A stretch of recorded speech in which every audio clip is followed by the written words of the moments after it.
Hey.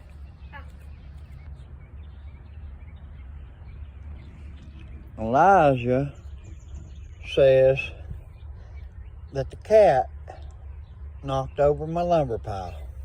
Maybe she might have got back there and like jumped on there and it accidentally like pushed it over and it like fell over.